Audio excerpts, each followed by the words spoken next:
गर्न चाहन्छु। म आफ्नो धरातल बिर्सिने मान्छे होइन। अस्ति पनि म तपाईहरुको भाइ नै थिएँ, अस्ति पनि तपाईहरुको छोरा नाति नै थिएँ, अहिले पनि म तपाईहरुको छोरा नाति नै हुनेवाला छु।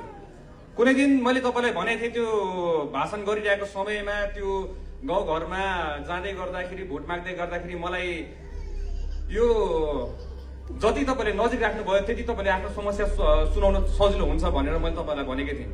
र म आफ्नो बोली पुर्याउने मान्छे हो।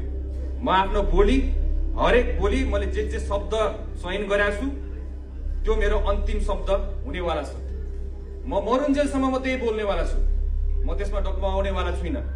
पहिला मैले जे बोलेको थिएँ तपाईलाई भनेको थिएँ, भाइ छोरा चेला भनेर म सम्बोधन गरिदिनु। मलाई अझै पनि म तपाईलाई यही ठाउँबाट भन्न चाहन्छु कि र त्यो सदनबाट नि म हेर्नुस् एक दिन भन्छु हजुरलाई, मलाई भाइ छोरा चेला भतिजा भनेर मलाई बोल्नु होला। त्यो भएपछि तपाईहरुको आशीर्वाद, तपाईले दिने सुझाव, आफ्नो मान्छे जस्तो गरेर तपाईले मलाई अगाडि बढाउनुहुन्छ। म अघि बढ्न चाहने मान्छे हो। म तपाईको भनिहाले म हजुरलाई, म हार खाने मान्छेमा चाहिँ म पर्दिन। यो अहिलेसम्म तपाईले देखिन सक्नु भएको छ। मैले जसरी अहिलेसम्म यहाँसम्म अगाडि बढे तपाईहरुको आशीर्वाद, साथ सहयोगले, कतिजनाको सुझावले अगाडि बढे, कतिजनाको नकारात्मक तपाईको सजेसन्सले अगाडि बढे, कतिजनाको गालीले अगाडि बढे, ओहो गाली गर्ला कि भनेर अगाडि बढ्नुपर्छ भनेर गरे, कतिजनाले भाइ बहिनीको आँखाको